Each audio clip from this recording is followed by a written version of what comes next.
दुनिया में कोई भी सुखी नहीं है। कोई मन से दुख है, कोई तन से दुख है, कोई धन के बिना दुख में झेल रहा है।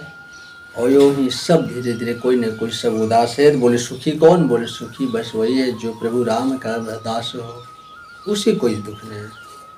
राम नाम की औषधि से सारे दुखों को बेड़ा पार कर लेता है, सुखी सो भोग करता है।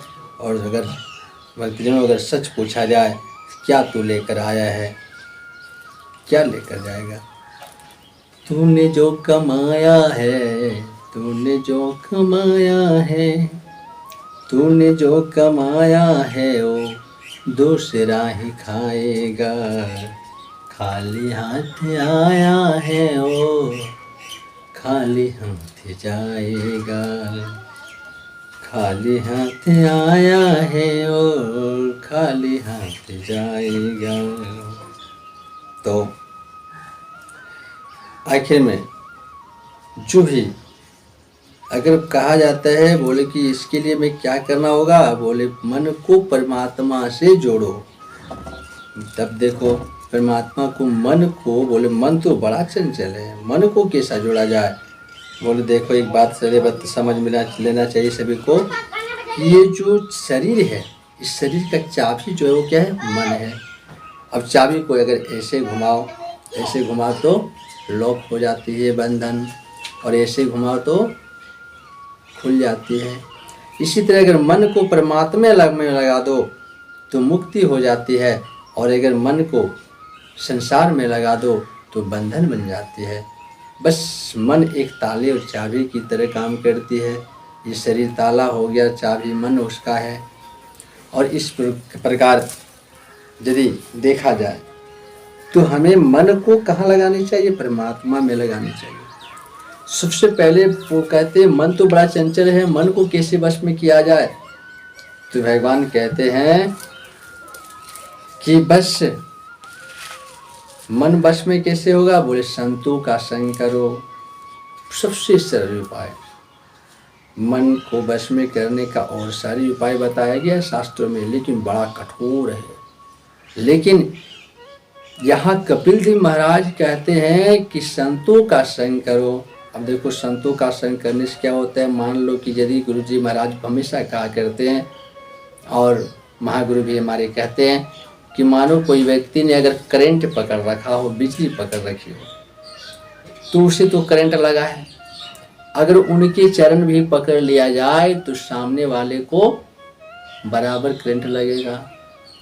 मान लो कि आपको करंट डायरेक्ट बिजली को पकड़ने की क्षमता नहीं है, कोई बात नहीं है, जिन्होंने पकड़ रखा है उसके चरण को पकड़ लो तो करंट फिर भी बराबर लगेगी। इसलिए कहते हैं संतों का संग करो। बोले तब महाराज पूछते हैं कि संत का आज के दिन में ये भी पहचान करना भी बड़ा मुश्किल हो गया कि कौन सा संत है और कौन असंत है। कोई संत के रूप में कौन मिल सकता है कहना मुश्किल है। कोई अच्छे संत भी हो लेकिन उसका पहचान ही नहीं है। तो बोले संत का पहचान क्या है? कौन संत है कौन असंत है ये कैसे जानेंगे? भगवान कहते हैं तेते छवः कारुणिकाः सुहृदय सर्वदेहिनां अजातशत्रः शान्तः साधव साधुभूषिणां। कहते हैं जो तितिक्षा हो, जो सहनशील हो, अगर मान अपमान में तुल्य हो। यदि किसी ने माला पहना दिया तो खुशी नहीं, किसी ने अपमान कर दिया तो कोई दुख नहीं। जो हमेशा समान हो ऐसे संत होते हैं। जिसका कोई संत का जो हृदय होता है, संत हृदय नवनीत समाना, संतों का हृदय नवनूतन होता है, दया भाव से भरा हुआ होता है। और संत का हृदय बहुत कोमल होता है। अब मानो कि जैसे आग है, अगर आग में घी डालो तो आग में घी लगते ही आग और तेज हो जाती। इस तरह संतों का हृदय दया से भरा होता है, और थोड़ी सी दुख किसी को देख ले तो बेचारे से बर्दाश्त नहीं होता है। सभी जीवों पर दया करते हैं, सारे जीव को सिया राम में सब जग माहे करो प्रणाम जोर। ये पूरी दुनिया में सभी जीवों में जो भगवान ही भगवान नजर आते हैं, कण कण में वास करने वाले नजर आते हैं। ऐसे सच्चे संतों की व्याख्या की गई है। बोले इससे क्या होगा? सबसे पहले सुनो, बोले जब संतों का संग करोगे तो कथा होगी, और जब कथा आपको मिलेगी तो कथा से क्या होता है? श्रद्धा जागेगी, और जब श्रद्धा अंदर जाग गया तो भगवान के चरणों में रति हो जाएगी, और जब रति हुई तो भक्ति महारानी की प्राप्ति हो जाएगी। तो जब भक्ति महारानी की प्राप्ति हुई तो भगवान मन में ध्यान करते ही आपके सामने प्रकट हो जाएंगे, भगवान की प्राप्ति हो जाएगी। आने की संतों का संग से भक्त कथा मिलेगी, कथा से श्रद्धा, श्रद्धा से रति मिलेगी, रति होगी तो भक्ति कर मिलेगी, और जब भक्ति प्राप्त होगा तो भगवान प्राप्त होना कोई बड़ी बात नहीं है। भक्ति के वश में भगवान है। और यहाँ पे बड़ी सुंदर भजन भी गाते हैं, कहते हैं संतन के संग में लागे रे तेरी अच्छी बनेगी। जो ही भगवान हनुमान जी को कथा श्रवण करा रहे हैं और आप सब श्रवण कर रहे हैं। आगे ध्यान विधि का वर्णन किया गया है। जब भगवान ध्यान कैसे करें, भगवान के सर्वप्रथम जब ध्यान करोगे तो कटी प्रदेश का ध्यान करनी चाहिए, फिर उदर का, जब उदर का ध्यान करेंगे फिर वक्ष स्थल का, उसके बाद हृदय में श्रीवत्स चिन्ह का, कंठ में कौस्तुभमणि का, चारों भुजाओं में शंख चक्र गदा पद्म का दर्शन करना है, और अंत में भगवान के मुखमंडल पर एकाग्र चित्त हो जाना है। नेत्र कैसे भगवान के बड़े विशाल मछली के समान नेत्रों का ध्यान करें, नसिका शुक जैसे नसिका का ध्यान करें, बिंबा फल के समान अधरों का और मधुर मुस्कान का ध्यान करें, जिससे ऐसा दर्शन होने लगेगा। जो ध्यान ऐसा कर लिया और उसके जीवन में फिर शोक के आंसू को कभी आ ही नहीं सकते, और वह आंसू आनंद में निगम हो जाते हैं। फिर भगवान अष्टांग योग का वर्णन किए हैं। यम नियम आसन प्राणायाम प्रत्याहार धारणा ध्यान और समाधि, ये अष्टांग योग है। मनुष्य सबसे पहले आसन नियम आसन प्राणायाम प्रत्याहार इस तरह करके अगर हम योग साधना करते हैं, सारे देह इसमें अष्टांग योग का भी वर्णन किया गया है। फिर माता देवती प्रश्न करते कि हे प्रभु आपके भक्त कितने प्रकार के होते हैं? बोले आपके भक्त कितने प्रकार के होते हैं? कपिल जी महाराज कहते हैं कि मेरे भक्त 3 प्रकार के होते हैं। पहला प्राकृतिक भक्त। प्राकृतिक भक्त ऐसे होते हैं जो मंदिरों में तो पूजा पाठ दर्शन आदि स्तुति किया करते हैं, और दूसरा मध्यम भक्त होता है जो मंदिरों में भी हमारी पूजा करते हैं और साधु संतों में भी हमारे दर्शन करते हैं। और बोले सबसे तीसरे नंबर का है उत्तम भक्त। वो उत्तम भक्त तो मंदिर में भगवान का दर्शन तो करते हैं, साधु संतों में भी दर्शन करते हैं, और जीव मात्र भी उन्हें प्रिय है, कण कण में भगवान का ही दर्शन करते हैं। और भगवान कहते हैं कि माँ ये उत्तम भक्त जो तीसरे नंबर का है यही हमारा सबसे प्रिय है।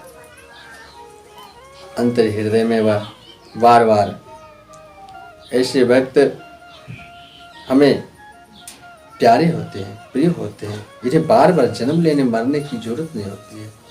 और कहते हैं जो बाकी जो भक्त हैं ये बार बार इस संसार भर सागर में आते भटकते रहते हैं। पुनरपि जननम पुनरपि मरणम पुनरपि जननी जठरे शयनम।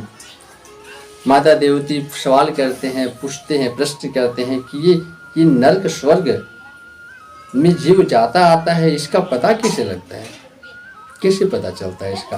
भगवान कहते हैं कि माता हमारा शरीर 3 प्रकार का होता है। कितनी प्रकार? 3 प्रकार की हमारा शरीर होता है। एक होता है पंच भौतिक शरीर, छिति जल पावक गगन समीरा पंच रचित यति अधमय शरीरा। चित जल पावक गगन समीरा, पंच रचित यति अधमय शरीरा। ये पंच तत्व, पंच भौतिक शरीर जो हमारा एक होता है, इसमें अगर ये शरीर मरा तो दूसरा शरीर प्राप्त होता है। बोलिए दूसरा शरीर कैसा होता है? बोलिए सूक्ष्म शरीर होता है। और ये सूक्ष्म शरीर एक बाल के 100 टुकड़े, एक बाल के अग्रभाग को 100 टुकड़े, और 100 टुकड़े में से एक टुकड़ा जो है उसे भी अगर 100 टुकड़ा किया जाए तो उसमें से भी एक टुकड़ा होता है। इतने बड़े होते हैं, ये सूक्ष्म शरीर होते हैं। ये शरीर जब चलता है मरने के बाद यहाँ से, तो रास्ते में उसे तीसरा शरीर भी प्रदान होता है। यदि वो धर्म किया, यदि वो धर्म करता है तो उसे दिव्य शरीर होता है, प्राप्त होता है, और वह पुण्य के द्वारा उस स्वर्ग को भोग करने चले जाते हैं। और बोले अगर पाप पुण्य, अगर कोई पाप जो किए होते हैं उसे यातना शरीर प्राप्त होता है तीसरा शरीर के रूप में। और ये यातना शरीर यमराज के यहाँ चला जाता है साफ होने के लिए, और वह फिर यमराज उसे धो धा कर साफ करते हैं, फिर इसी भूमि पर भेजते हैं, धराधाम में भेजते हैं। आते हैं न जाने कितने जन्म लेते हैं, जानवर, कीड़े मकोड़े, पिता के रेता कण में आश्रय लेकर प्राणी माता के गर्भ में जाता है। और इस प्रकार कल्लव तवे के रात्रेन पंचरात्रेन भूद्बुदम दशाहेन तो करकंधु ऐशंड वातत पारम। एक रात में माँ के जब गर्भ में जाता है तो एक रात में कल्लव नाम की एक संज्ञा होती है। 5 रात में बुदबुदम बुलबुली की जैसा होता है, और 10 रात में बेर के फल के तरह इतना बड़ा हो जाता है। 1 महीने में अंडे के इतना बड़ा होता है, और 2 माह में उसके सिर का निर्माण हो जाता है। 7 मटेरियल मिलाए जाते हैं, जैसे घर की ढलाई होती है तो घर में 7 प्रकार के जो मटेरियल मिलाए जाते हैं, इस तरह भागवत में लिखा है। तब के चर्मान सुरुधीर मेद मजस्ती धातव। ये तबक, चर्म, मांस, रुधिर, मेद, मस्ती, ये सारे तत्व मिलकर 3 महीना लगता है इस शरीर को तैयार होने में। और 3 महीना के बाद इसमें जो मेज, मस्ता, मज्जा, सरिया मतलब हड्डी मिलकर जो बनता है, बनने के बाद यदि वो कन्या हो तो माँ के बाईं कुंज में होता है, अगर पुरुष होता है तो दाईं कुंछी में वास करता है। माता कहती है कि गर्भ में तो ठीक ठाक तो रहता होगा ना मनुष्य। बोले कि मत पूछो मैया, गर्भवास सुखम गर्भवास सम दुखम न भूतो न भविष्यति। माता के गर्भ में जितना कष्ट होता है उतना कष्ट तो न कभी हुआ है न कभी होगा। बहुत तकलीफ पाता है वो जीवात्मा, क्योंकि बहुत कोमल होता है ना जीवात्मा। छोटे छोटे जब माँ के गर्भ में वो होती है तो छोटे छोटे कीड़े मकोड़े उसे काटते हैं। अगर माँ थोड़ी सी तीखी सब्जियाँ खा ली तो बेचारे को बड़ा दिक्कत होता है। अगर गर्म चीज़ें खा ली तो अंदर ही अंदर वो कोमल सा वो जल उठता है। और 7 महीने में जन्मों जन्म तक की बातें उसे याद होती है, भगवान से प्रार्थना करता है। तस्योपि संवितं जगदीच्छया तनोर्भुवि चरणारविन्दं सोऽहं व्रजामि शरणं हरिकुतो भयं मे येन दृश्य गतिर्दृश्यतो रूपा। कहते हैं जीव कहता है गर्भ से भगवान को कि मुझे एक बार गर्भ के बाहर तो निकालो केशव, फिर मैं ऐसा भजन करूंगा कि भजनों का ढेर लगा दूंगा प्रभु। घर में बड़ा दुख है, मुझे एक बार निकालो, अब फिर कभी गलती नहीं होगी, मैं भाइयों का ढेर कर दूंगा। भगवान कहते थे बेटा निकाला तो था तुम्हें, लेकिन तुम फिर जाके खुद फंस जाते हो, मैं क्या करूं। बोलते प्रभु इस बार कृपा कर दो, अब मुझे इस गर्भ में आने की जरूरत नहीं पड़ेगी कभी। तब 10वां महीना जब आता है, प्रसव की पीड़ा बहती है, संसार में आकर वो बंदा गिर जाता है। मैया बोली अच्छा हुआ, अच्छा हुआ, तुम कहते थे ना कि गर्भ में बड़ा दुख है। कपिल जी महाराज कहते हैं यहाँ भी तो सुख नहीं है मैया, सोया हुआ बच्चा है तो खटमल खाते हैं, कीड़े मकोड़े काटते हैं, बच्चा रो उठता है, मम्मी कहती है कि हो सकता है अपच हो गया होगा, थोड़ा सा पिलाना नहीं है। कभी भूख के मारे रोता है तो माँ कहती है हो सकता है ज़्यादा पी लिया होगा। बेचारे का बड़ा दुख है।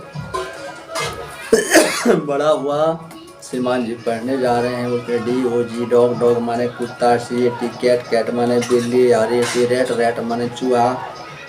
अब देखो क्या शुरू हो गया, बोले थे भगवान का भजन करेंगे तो GOD गॉड माने ईश्वर नहीं, पहले DOG डॉग माने कुत्ता। मात पिता बाल न बुलावे, उदर भरे सोई धर्म सिखावे।